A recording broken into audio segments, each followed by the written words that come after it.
No sound. All right. Can you hear me yet? Let me know if you can hear me, and I'll go live again if I need to.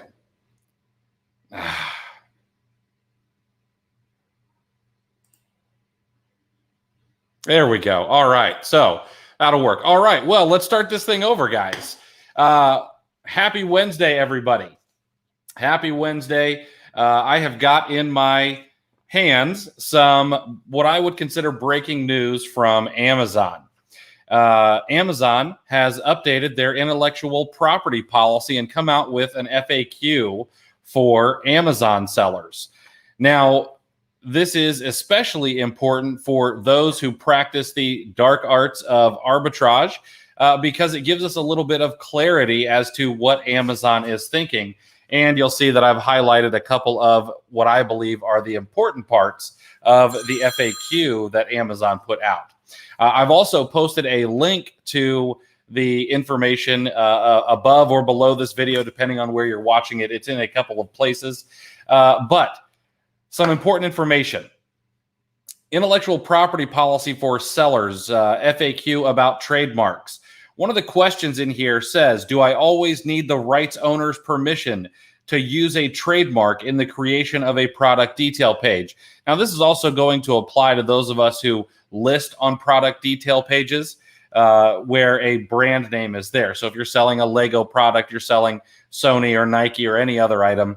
And Amazon answers, usually the unauthorized use of a trademark in the creation of a detail page is infringing only if it is likely to cause confusion as to the source, endorsement, or affiliation of the goods. Just because you are not the owner of a trademark does not necessarily mean that you cannot sell another company's product. And they go on to give you an example. Now, the reason this is important, and I've never really seen it in print, is that a lot of people would say, oh, well, you can't sell other brands' products. And that's just patently false across the board. And it's important for us to know.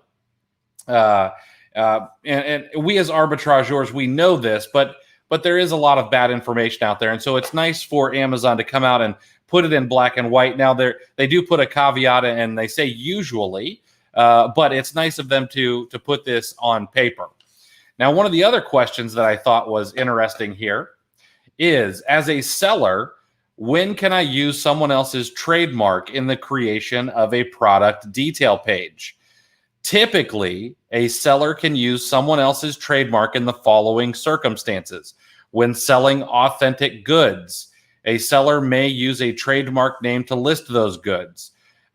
When using a trademark word in its ordinary dictionary meaning, that's not really going to apply to arbitrage sellers, but the first one is, as long as you are selling authentic goods and you can back that up. And yes, you can back that up with receipts.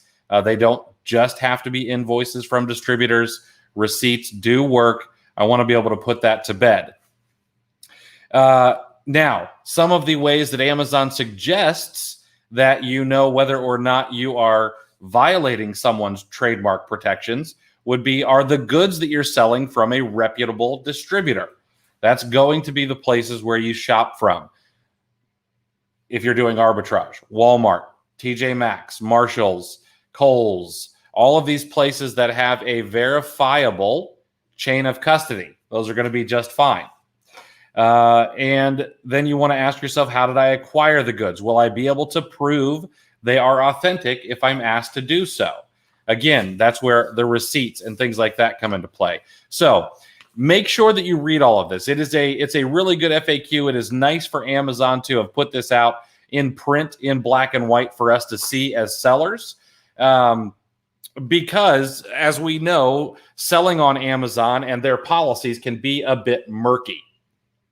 Now, I do want to say I would be remiss that if you are worried about IP complaints, we've got a tool for that called IP Alert that lets you know about brands that will go in and file IP complaints against you or send you cease and desist letters, that stays up to date with crowdsourced and verified data. And there's a code for it up above, FB20, which will save you $20 on a lifetime license. So want to see if there's any questions at all.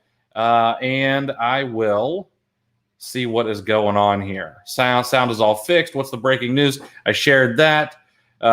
Kitty says she's been fighting with Amazon on 2 IP claims. I'm sorry to hear that. That's no fun. What's the update? We just talked about the update. Where can you read it? I dropped that in the comment section. You guys can read that in the comment section. Or sorry, not in the comment section. I dropped it in the description of the video, whether you're on YouTube or whether you're on Facebook, depending on where you're seeing this. I dropped a link. It's a switchy.io link, so you can go directly to it. Yeah, absolutely, Ayana. Happy to send out the update. So if you guys have any questions, make sure to pop them in below wherever you're seeing this video. I'll answer them to the best of my ability. And we'll probably be having some more information about this on Friday and 5 Things Friday. If you're signed up for my weekly Amazon newsletter, although that did skip last week. But hopefully that's helpful and maybe even a little bit reassuring for you guys. So have a great rest of the week, everybody. I hope you guys are absolutely crushing Q4. Make sure to grab yourself a copy of IP Alert if you don't already have one. And if you have any questions, make sure to drop them below the video, and I will make sure to get back to you personally. Have a great rest of the week, everybody. Talk to you soon.